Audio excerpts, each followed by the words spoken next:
Hello everyone, welcome back to my new video. दोस्तों, आज का ये वीडियो बहुत ही इंटरेस्टिंग होने वाला है। आज के इस वीडियो में अपन एक इंपॉर्टेंट टॉपिक कवर करने वाले हैं, जो कि है स्कोप ऑफ माइक्रो इकोनॉमिक्स वाला। अभी मैंने तुमको बताया कि कोई भी क्वेश्चन आने दो माइक्रो इकोनॉमिक्स से, आपको फॉर्मेट सेम रखना है। अब ये क्वेश्चन है स्कोप ऑफ माइक्रो इकोनॉमिक्स, आप इसका आंसर किस तरीके से लिखोगे? सबसे पहले मेरे दोस्त को लिखना है इंट्रोडक्शन। इंट्रोडक्शन अपन ने याद किया था। इंट्रोडक्शन क्या है, एक बार मेरे साथ में रिपीट करो कि the term micro is derived from the Greek word mikros which means small. ये अपना इंट्रोडक्शन है। एक लाइन लीव करके डेफिनेशन लिखना है। मॉरिस टोब वाला डेफिनेशन तुमको यहां पर लिखना है। डेफिनेशन क्या था? Micro economics is in fact a microscopic study of the economy. Definition लिख दिया। फिर तुमको स्कोप ऑफ माइक्रो इकोनॉमिक्स लिखना है। अब यहां पर मैंने ऐसा चार्ट बनाया है। ये चार्ट के थ्रू मैं तुमको समझाने वाला हूँ, एक्सप्लेन करने वाला हूँ। बस तुमको ये ध्यान में रखना है। एक बार ये चार्ट अपने दिमाग में फिट कर लो, आंसर अपने आप तुमको याद हो जाएगा। स्टार्ट करते, टाइम वेस्ट नहीं करते, फटाफट से स्टार्ट करते। स्कोप ऑफ माइक्रो इकोनॉमिक्स, सबसे पहला जो स्कोप है, एक मिनट पेन ले लेता हूं हाथ में। पेन का अपन कलर चेंज कर लेंगे। सबसे पहला जो स्कोप है ना, वो है theory of product pricing. Theory of product pricing का मतलब क्या होता है? देख मेरे दोस्त, मैंने तेरे को लेक्चर के स्टार्टिंग में ही समझाया था कि माइक्रो इकोनॉमिक्स क्या करता है, प्रोडक्ट के प्राइस को डिसाइड करता है। सबसे पहले पॉइंट्स याद रखो। माइक्रो इकोनॉमिक्स प्रोडक्ट के प्राइस को डिसाइड करेगा। प्रोडक्ट का जो प्राइस रहेगा वो दो फैक्टर्स के बेसिस पर डिसाइड होता है। प्रोडक्ट का प्राइस दो फैक्टर्स के बेसिस पे डिसाइड होता है। दो फैक्टर्स कौन से? Demand and supply. एग्जाम्पल ले लो, पेट्रोल। पेट्रोल का डिमांड बहुत ज्यादा है, लेकिन उसका सप्लाई जो है ना, वो उतना नहीं है। सप्लाई कम है लेकिन डिमांड ज्यादा है पेट्रोल का। समझ गए? थ्योरी ऑफ प्रोडक्ट प्राइसिंग का मतलब क्या होता है? माइक्रो इकोनॉमिक्स प्रोडक्ट के प्राइस को डिसाइड करता है। प्रोडक्ट का जो प्राइस होता है, ये दो फैक्टर्स के बेसिस पर डिसाइड होता है। दो फैक्टर्स कौन से हिमांशु भैया? डिमांड एंड सप्लाई, ये दो फैक्टर्स होते हैं। फिर उसके बाद में दूसरा point, theory of factor pricing. अभी माइक्रो इकोनॉमिक्स प्रोडक्ट के प्राइस को भी डिसाइड करता है और फैक्टर प्राइस को भी डिसाइड करता है। ये चीज याद रखो, माइक्रो इकोनॉमिक्स प्रोडक्ट के प्राइस को भी डिसाइड करता है, फैक्टर प्राइस को भी डिसाइड करता है। थ्योरी ऑफ फैक्टर प्राइसिंग, अभी देखो चार फैक्टर्स ऑफ प्रोडक्शन होते हैं। याद है कि नहीं? 11वीं में पढ़ा था। याद नहीं है? याद कराने ही मैं आया हूं यहाँ पर। चार फैक्टर्स ऑफ प्रोडक्शन होते हैं: land, labour, capital, entrepreneur. Land, labour, capital, entrepreneur. और इनके कुछ रिवॉर्ड्स होते हैं। इनके कुछ रिवॉर्ड्स होते हैं, जैसे कि लैंड का रिवॉर्ड होता है रेंट, लेबर का रिवॉर्ड होता है वेजेस, कैपिटल का रिवॉर्ड होता है इंटरेस्ट, ऑन्टरप्रेनर का रिवॉर्ड होता है प्रॉफिट। समझ गए? तो ये फैक्टर प्राइस को भी माइक्रो इकोनॉमिक्स डिसाइड करता है। समझ गए? थ्योरी ऑफ फैक्टर प्राइसिंग मतलब चार फैक्टर्स ऑफ प्रोडक्शन होते हैं: land, labour, capital, entrepreneur. Land, labour, capital, entrepreneur. Land पे मिलता है रेंट, लेबर को मिलता है वेजेस, कैपिटल पे मिलता है इंटरेस्ट, ऑन्टरप्रेनर को मिलता है profit.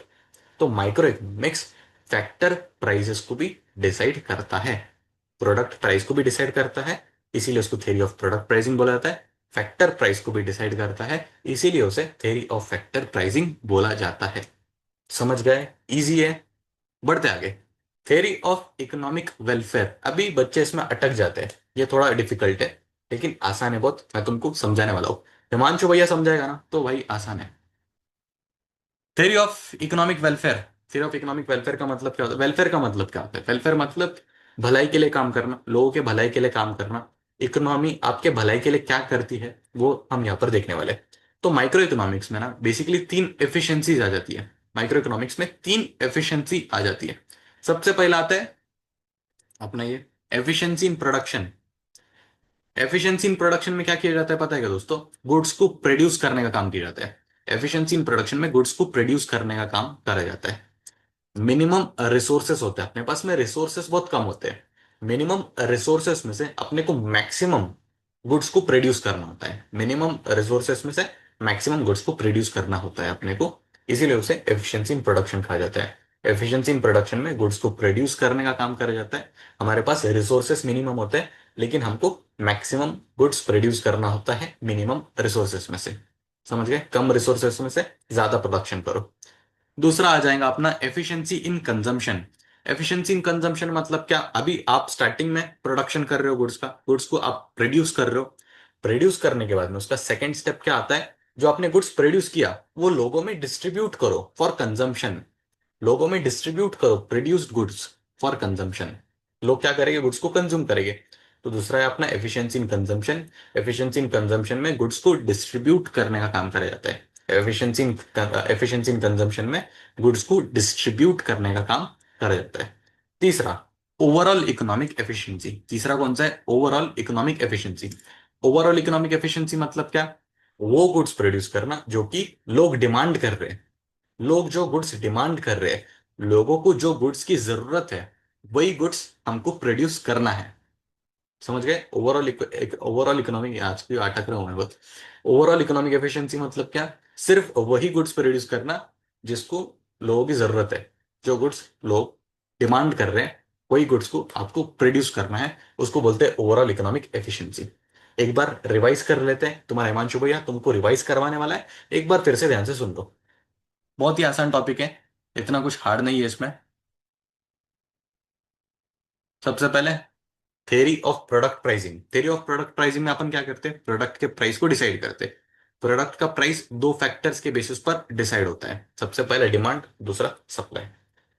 Second, theory of factor pricing. अभी माइक्रो इकोनॉमिक्स फैक्टर प्राइसेस भी डिसाइड करता है। चार फैक्टर्स ऑफ प्रोडक्शन होते हैं, लैंड, लेबर, कैपिटल, एंटरप्रेन्योर। इनको रिवॉर्ड में क्या मिलता, लैंड पे मिलता रेंट, लेबर पे मिलता wages, capital interest, entrepreneur profit. Theory of economic welfare. Theory of economic welfare में तीन एफिशिएंसीज आते हैं। सबसे पहला, efficiency in production. Efficiency in production का मतलब क्या होता है हिमांशु भैया, एफिशिएंसी इन प्रोडक्शन का मतलब होता है गुड्स को प्रोड्यूस करना। आपके पास में यहाँ पर रिसोर्सेज बहुत लिमिटेड होते हैं, बहुत कम रिसोर्सेज होते हैं। वो कम रिसोर्सेज में से आपको ज्यादा से ज्यादा गुड्स प्रोड्यूस करने होते हैं। दूसरा, efficiency in consumption. Efficiency in consumption का मतलब क्या होता है, आपने जो भी गुड्स प्रोड्यूस किया है ना, आपको वो गुड्स लोगों में डिस्ट्रीब्यूट करने हैं फॉर कंजम्पशन। तीसरा, ओवरऑल इकोनॉमिक एफिशिएंसी। हिमांशु भैया ओवरऑल इकोनॉमिक एफिशिएंसी का मतलब क्या होता है, देख भाई, जो गुड्स की जरूरत है लोगों को, सिर्फ और सिर्फ वही गुड्स हमको प्रोड्यूस करने हैं। जो गुड्स की जरूरत है लोगों को, सिर्फ और सिर्फ अपन वही गुड्स प्रोड्यूस करेंगे। इसका मतलब होता है ओवरऑल इकोनॉमिक एफिशिएंसी। समझ गए मेरे दोस्तों। अभी इसके बाद में हम इंपॉर्टेंस ऑफ माइक्रो इकोनॉमिक्स, ये जो क्वेश्चन है ना उसको स्टडी करने वाले। तो इसको अच्छे से तुम लोग रिवाइज कर लो, और समझ में आ रहा है क्या नहीं एक बार कमेंट जरूर कर देना। इंस्टाग्राम पे तुम लोग मेरे को फॉलो कर सकते हो, यहाँ पर अपनी इंस्टाग्राम आईडी ऑलरेडी दे दे रखी है यार। इंस्टाग्राम पे फॉलो नहीं आ रहे हैं तुम्हारे, मेरा फॉलो करो। थोड़ा प्यार दिखाओ अपने हिमांशु भैया को। इंस्टाग्राम पे फॉलो कर सकते हो, मैसेज कर सकते हो अगर कोई डाउट्स आते हैं तो तुमको। ये टॉपिक लेकिन अच्छे से स्टडी कर लो, एक बार रिवाइज कर लो। इसका स्क्रीनशॉट लेना चाहते हो तो स्क्रीनशॉट इसका ले लो, इंपॉर्टेंट है ये। और इसको चार्ट के थ्रू ही आप समझने की कोशिश करो। एक बार चैट आपके दिमाग में बैठ गया, और ऐसा कुछ रटने पे मत जाओ। देखो, इकोनॉमिक्स ये जो सब्जेक्ट है ना, ये रटने वाला सब्जेक्ट नहीं है। यहाँ पर रटाफिकेशन नहीं करना है आपको। यहाँ पर आपको कॉन्सेप्ट को पहले समझना है, उसको अपने माइंड में फिट करना है। कॉन्सेप्चुअल चीज है ये, इसको माइंड में फिट करो। फिर उसके बाद में धीरे धीरे विजुअलाइज करके याद करने की कोशिश करो।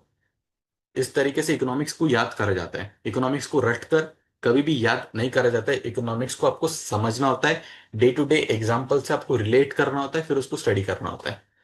बहुत ही आसान है, ये टॉपिक बहुत ही आसान है। अगर कोई डाउट है तो कमेंट कर देना। मिलते हैं अपन नेक्स्ट टॉपिक पे।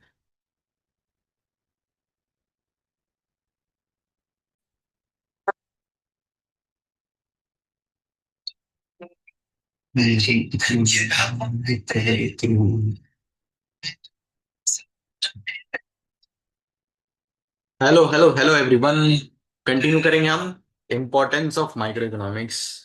गाना चालू अपना, पेन ले लेते हैं हाथ में अपन।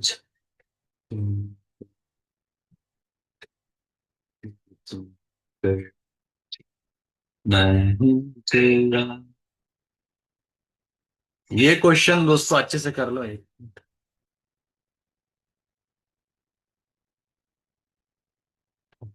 बंद कर दिया है, चलो पढ़ाई पे ध्यान देते हैं अभी। हाँ, तो ये जो पढ़ाया था मैंने तुमको, रिकॉर्डिंग स्टार्ट है क्या नहीं, एक मिनट।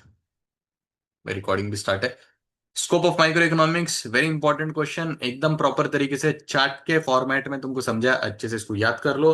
ये बढ़ते आगे। अभी ये क्वेश्चन इतना इंपॉर्टेंट नहीं है, नॉट सो इंपॉर्टेंट, बट फिर भी एक एक बार ऊपर ऊपर से इसको देख लेते हैं। इंपॉर्टेंस ऑफ माइक्रो इकोनॉमिक्स, हाँ मेरे भाइयों, importance of micro economics, introduction लिखना है, एक लाइन लिख करके डेफिनेशन लिखना है, फिर उसके बाद में आ जाना है। सबसे पहला पॉइंट, प्राइस डिटर्मिनेशन। कई बार हिमांशु भैया ने तुमको बता दिया है कि माइक्रो इकोनॉमिक्स प्रोडक्ट के प्राइस को डिसाइड करता है, as well as factor price को भी डिसाइड करता है। क्या करता है माइक्रो इकोनॉमिक्स? प्रोडक्ट प्राइस को भी डिसाइड करता है, फैक्टर प्राइस को भी डिसाइड करता है। अभी फैक्टर प्राइसेस में वो फैक्टर्स ऑफ प्रोडक्शन आ जाएंगे, लैंड, लेबर, कैपिटल, एंटरप्रेन्योर, उनके रिवॉर्ड आ जाएंगे, rent, wages, interest, profit. Product price में प्रोडक्ट कौन से होते हैं अपने, किस बेसिस पर प्रोडक्ट के प्राइस को डिसाइड किया जाता है, किस फैक्टर्स, दो फैक्टर्स के बेसिस पर प्रोडक्ट के प्राइस को डिसाइड किया जाता है। वो दो फैक्टर है डिमांड एंड सप्लाई। कई बार ये चीजें रिपीट कर चुका है तुम्हारे हिमांशु भैया ने, तो इसको एक सिंपल वे में लो। प्राइस डिटर्मिनेशन, पहला पॉइंट लिखा तुमने प्राइस डिटर्मिनेशन, नीचे एग्जाम्पल मतलब नीचे उसके एक्सप्लेनेशन में क्या लिखोगे कि माइक्रो इकोनॉमिक्स प्रोडक्ट के प्राइस को डिसाइड करता है, as well as factor price को भी डिसाइड करता है। फिर उसके बाद में थोड़ा फैक्टर प्राइसेस के बारे में समझाओ, चार फैक्टर्स ऑफ प्रोडक्शन होते हैं उसके रिवॉर्ड समझाओ। फिर उसके बाद में प्रोडक्ट प्राइस के बारे में थोड़ा उनको समझा देना कि प्रोडक्ट के प्राइस को किस तरीके से डिसाइड किया जाता है। दो फैक्टर्स के बेसिस पे डिसाइड किया जाता है, दो फैक्टर्स डिमांड एंड सप्लाई होते हैं। ये यार दिमाग में रखो ये सारी चीजें, और उधर तुमको लिख के आना है, ये रट्टा मारने वाली चीजें बिल्कुल भी नहीं है। सेकंड पॉइंट अपना free market economy. Free market economy का मतलब क्या होता है? फ्री मार्केट इकोनॉमी मतलब ऐसी इकोनॉमी जहां पर इकोनॉमिक डिसीजंस लिए जाते हैं, जहां पर इकोनॉमिक डिसीजंस लिए जाते हैं regarding production of goods, regarding production of goods, कि what to produce, how to produce, how much to produce, क्या प्रोड्यूस करना है, कितना प्रोड्यूस करना है, किसके लिए प्रोड्यूस करना है, ये सारे डिसीजंस लिए जाते हैं। समझ गए फ्री मार्केट इकोनॉमी क्या होता है? फ्री मार्केट इकोनॉमी मतलब एक ऐसी इकोनॉमी जहां पर इकोनॉमिक डिसीजंस लिए जाते हैं regarding production of goods, what to produce, how to produce, how much to produce, क्या प्रोड्यूस करना है, कैसे प्रोड्यूस करना है, कितना प्रोड्यूस करना है। ये free market economy. Free market economy में डिसीजन लेने का काम किया जाता है। बिजनेस डिसीजंस, माइक्रो इकोनॉमिक्स क्या करता है? माइक्रो इकोनॉमिक्स बिजनेस डिसीजन लेने में भी हेल्प करता है, माइक्रो इकोनॉमिक्स बिजनेस डिसीजन लेने में भी हेल्प करता है। फिर उसके बाद में useful to government, micro economics government को भी बहुत यूजफुल होता है। गवर्नमेंट भी डिसीजंस ले सकती है, वेरियस डिसीजंस ले सकती है यूजिंग माइक्रो इकोनॉमिक्स। फिर उसके बाद में गवर्नमेंट को पॉलिसीज फ्रेम करने में भी माइक्रो इकोनॉमिक्स का बड़ा रोल होता है। गवर्नमेंट को पॉलिसीज फ्रेम करवाने में भी माइक्रो इकोनॉमिक्स बहुत ही एक इंपॉर्टेंट रोल प्ले करता है, उसमें भी उनको हेल्प करता है। डिसीजंस लेने में भी हेल्प करेगा, पॉलिसी फ्रेमिंग में भी हेल्प करेगा। तो इस वजह से माइक्रो इकोनॉमिक्स में इंपॉर्टेंट माना जाता है यार। Basis of welfare economics, basis of welfare economics का मतलब क्या? माइक्रो इकोनॉमिक्स हमें यह बताता है कि आप मिनिमम रिसोर्सेस में से मैक्सिमम गुड्स किस तरीके से प्रोड्यूस कर सकते हो। आपके पास रिसोर्सेस बहुत ही मिनिमम है, लेकिन मैक्सिमम आउटपुट किस तरीके से उसका निकालना है, मिनिमम रिसोर्सेस में से मैक्सिमम गुड्स किस तरीके से प्रोड्यूस करना है, ये सारी चीजें माइक्रो इकोनॉमिक्स एक्सप्लेन करने का काम करता है मेरे दोस्तों। 5 पॉइंट है। सबसे पहला पॉइंट याद करो मेरे साथ में। सबसे पहला point, price determination. Price determination का मतलब क्या? माइक्रो इकोनॉमिक्स प्रोडक्ट प्राइस को डिसाइड करता है, as well as factor price को डिसाइड करता है। दूसरा पॉइंट, दूसरा पॉइंट कौन सा था अपना? दूसरा पॉइंट था अपना free market economy. Free market economy का मतलब क्या होता है? फ्री मार्केट इकोनॉमी मतलब ऐसी इकोनॉमी जहां पर इकोनॉमिक डिसीजंस लिए जाते हैं regarding production of goods, such as what to produce, how to produce, how much to produce, क्या प्रोड्यूस करना है, कैसे प्रोड्यूस करना है, कितना प्रोड्यूस करना है। समझ गए price determination, free market economy. तीसरा point business decisions. Micro economics businessman को हेल्प करता है to take business decisions. Business decisions लेने में भी माइक्रो इकोनॉमिक्स तुम्हारी हेल्प करता है। Fourth, useful to government. Micro economics government के भी बहुत काम आता है। गवर्नमेंट को भी डिसीजंस लेने में हेल्प करता है, गवर्नमेंट को पॉलिसी फ्रेमिंग में भी हेल्प करता है हमारा माइक्रो इकोनॉमिक्स। माइक्रो इकोनॉमिक्स कितना अच्छा है ना यार, सबकी हेल्प कर रहा है। फिर fifth point, basis of welfare economics. Basis of welfare economics में माइक्रो इकोनॉमिक्स हमें क्या समझाता है? माइक्रो इकोनॉमिक्स हमें समझाता है कि मिनिमम रिसोर्सेस में से हम मैक्सिमम गुड्स किस तरीके से प्रोड्यूस करें, ये माइक्रो इकोनॉमिक्स हमें समझाने का काम करता है। इसको बोला जाता है basis of welfare economics. Basis of welfare economics. समझ गए 5 पॉइंट? पहला पॉइंट प्राइस डिटर्मिनेशन, दूसरा फ्री मार्केट इकोनॉमी, तीसरा बिजनेस डिसीजंस, चौथा यूजफुल टू गवर्नमेंट, पांचवा बेसिस ऑफ वेलफेयर इकोनॉमिक्स। समझ गए मेरे दोस्तों? इतना ही था इस लेक्चर में, मिलते हैं हम नेक्स्ट लेक्चर में, तब तक के लिए बाय बाय मेरे दोस्तों। मैं अभी गाना सुनता हूँ थोड़ा, थोड़ा अच्छा गाना है, अपना फेवरेट सॉन्ग है यार ये। थोड़ा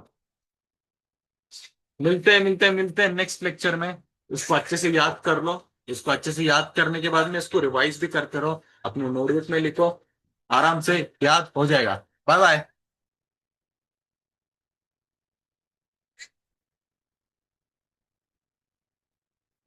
स्क्रीनशॉट भी ले सकते हो।